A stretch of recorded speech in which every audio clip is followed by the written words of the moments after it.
नमस्कार. रिअल मराठी न्यूजमध्ये आपले स्वागत आहे. आजची ब्रेकिंग न्यूज. अंगणवाडी सेविका कुपोषणमुक्तीच्या योद्ध्यांना वारंवार का करावा लागतो संघर्ष? काय आहे सविस्तर बातमी पाहूया. तत्पूर्वी आपण या चॅनलवर नवीन असाल तर असेच नवनवीन व्हिडिओ पाहण्यासाठी या चॅनलला सबस्क्राईब करा. प्रमिला शिंगे एकल महिला आहेत. अंगणवाडी सेविका म्हणून काम करून त्या आपल्या चरितार्थ चालवतात. सोलापूरच्या स्वागतनगर भागात अंगणवाडी चालवणाऱ्या शिंगेंना आजारपण आलं तरी त्यासाठी कर्ज काढून पैसा उभा करावा लागतो असं त्यांचं म्हणणं आहे. स्वतःचा खर्च भागवतानाच अंगणवाडीतल्या कार्यक्रमासाठी सुद्धा कर्ज काढून पैसा वापरावा लागत असल्याचं त्या सांगतात. अंगणवाडीत ओटी भरण्याचा कार्यक्रम करावा लागतो. त्यासाठी त्या महिलेला ब्लाऊज पीस, आलेल्या महिलांना खाण्याची व्यवस्था असं सगळं असतं. त्याचा फोटो काढून रिपोर्ट सादर करायचा असतो.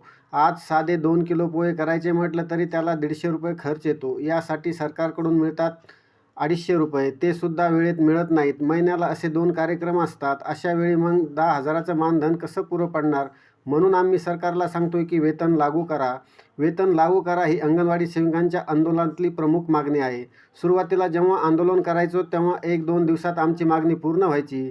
पण हे 3 इंजिनचं सरकार रस्त्यावर यायला तयार नाही, चर्चा करायला तयार नाही. या शासनानं आमची दखल घेतलेली नाही. आपल्या मागण्यासाठी अंगणवाडी सेविका जवळपास 2 महिने रस्त्यावर बसून होत्या.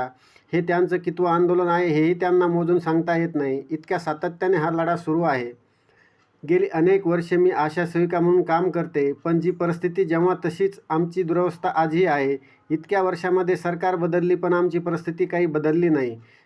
तेव्हा देखील आम्ही कमी मानधनात काम करत होतो आणि आजही करतोय. रोज इतके तास काम केल्यानंतर घरचेही विचारतात, तू काम करतेस मग पैसे का नाही मिळत? अशा परिस्थितीत आम्ही या लोकसेवेत जीव ओतून काम करतो. स्वाती कांबळे, आशा वर्कर.